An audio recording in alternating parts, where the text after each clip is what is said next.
Գյումրի համայնքապետարանի աշխատակազմի ինքնական շինությունների և հողի վերահսկողության բաժնի կողմից կազմվել է արձանագրություն այն մասին, որ քաղաքացի Ալբերտ Լորիսի Մարտիրոսյանը կատարել է վարչական իրավախախտում։ Մեկ իրավախախտումը կայանում է նրանում, որ զավթվել է շենքի նախամուտքը, որը նախատեսված է օրենսգրքի 48-րդ հոդվածով, մյուս իրավախախտումը կայանում է նրանում, որ կազմվել է արձանագրություն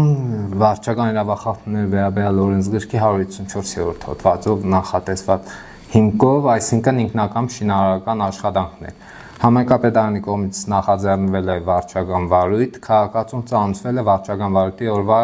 լսումների տեղի և ժամի մասին, սակայն քաղաքացին չի ներկայացել։ Հասցեն նշեմ, քաղաք Գյումրի, Պարուր Սևակ փողոց, 13 շենք, բնակարան 109։ Կայացվել է վարչական ակտ, որոշում։ Որոշմամբ սահմանվել է քաղաքացի Ալբերտ Լորիսի Մարտիրոսյանի նկատմամբ վարչական տույժ նշանակելու վարչական իրավախախտման հետևանքներ վերացնելուն պարտավորեցնելու մասին, քաղաքացի Ալբերտ Մարտիրոսյանը ենթարկվել է վարչական պատասխանատվության, նշանակվել է վարչական տույժ 200,000 դրամի չափով, փակել է շենքի շքամուտքը, որպես բնակելի տարածք է օգտագործում այս պահին քաղաքացին։ Հանրային տարածքը ինքը զավթել է և քաղաքացիների իրավունքներն է խախտում տվյալ դեպքում։ Քաղաքացիներին է պատկանում այդ շենքի շքամուտքը, քաղաքացիները չեն կարողանում օգտվել, ինքը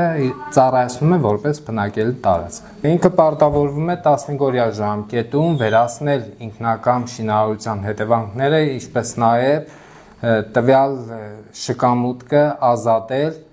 քանի որ զավթված է իրենց կողմից, պետք է ազատվի տվյալ շքամուտքը։ Իմ տեղեկություններով քաղաքացի Ալբերտ Լորիսի Մարտիրոսյանը հանդիսանում է Հայաստանի Հանրապետության ազգային ժողովի պատգամավոր Էմմա Պալյանի ամուսինը և իրենք բնակվում են տվյալ հասցեում միասին։